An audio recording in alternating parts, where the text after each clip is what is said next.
Hi, I'm Maren Conrad, and this is the body of work that I created for the Andaz Hotel, Napa, California. I was blown away the first time I stepped foot into the Andaz Hotel. The overall feeling was cool and chic, yet it had an old, earthy way about it where it wasn't too modern and too glossy, with the wood finishes and the dark leather, and there was so much that was bound in the earth that I thought was really incredible. Richard von Saul's work was already installed, and I love his work. It's very masculine, there's tons of gravity in it, and so thinking about how I could help benefit the space without really changing the things that I loved about it already and how my work could fit in and maybe influence the space in a direction, I was immediately drawn to the fact that it felt like a man to me, the Andaz did, and that I could maybe bring to the table something a little bit more feminine.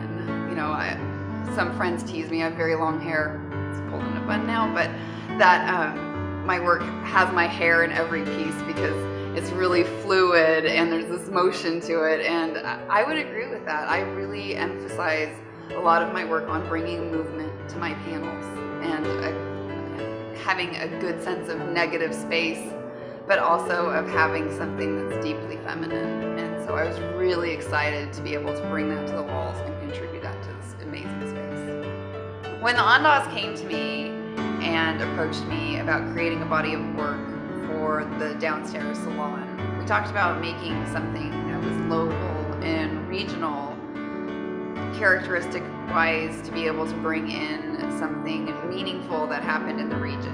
And the first thing I thought of, I just couldn't help but get this image of a vineyard landscape out of my head, and inside I was like, no, I don't want to make a vineyard landscape. So it was kind of a fun thing to figure out how to make something about the wine country that I didn't want to make about wine.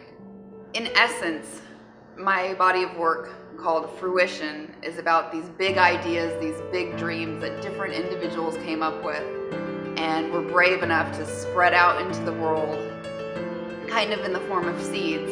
And those seeds have taken root all over the globe and have influenced many different things: the way we eat, the way we drink a glass of wine, where it's grown, who we share it with, the whole business of wine too. It used to be, family run, and that it was something that was incredibly hard to break into. You had to be French and be born in France and have somehow bamboozle your way into owning a plot of French land, and that we've changed all of that. Now we're growing wines in Chile and Argentina and South Africa, and it's just really amazing. And then the slow food movement, I was really, really taken by, because now there's all these gastro pubs and farm to fork tables opening up in New York, and there's cooking schools in Europe that are specializing from farm to fork, and it was Cindy Paulson and Alice Waters that are so close to the Napa Valley and in the Napa Valley that were on the forefront. They were women, which I think is incredible.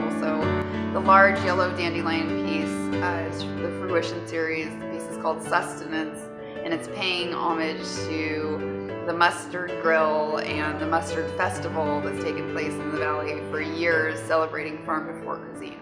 So each one of my panels begins as just lumber at Home Depot that's constructed into a wood panel, then taken back to my studio where I putty all the holes and I sand them, and then I prime my panels, and then I start thinking about what different color is going to symbolize the meaning behind my piece. I hand mix my own colors. I feel like it's really important to incorporate many different tones and shades that are each meaningful into the final product. I love monochromatic paintings, so I'm very, very drawn to that in my work.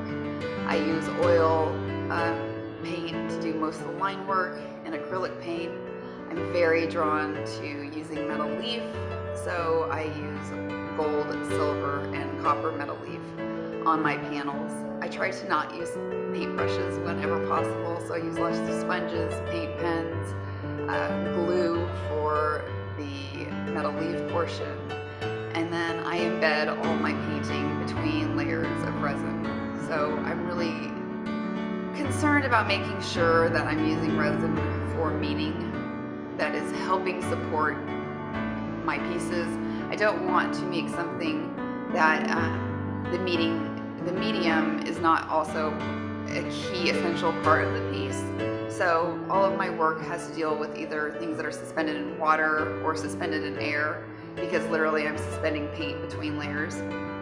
So in the Fruition Series, the dandelion pieces, you'll see seeds that are suspended in the atmosphere. And then with the koi fish pieces and some of my other work that are more aquatic based, the way their fins are moving or everything, it's something that could not happen, without being suspended in space. So I use the resin between the layers, not only to create dimension, but also to support a clearer, more meaningful medium for the image that I'm portraying.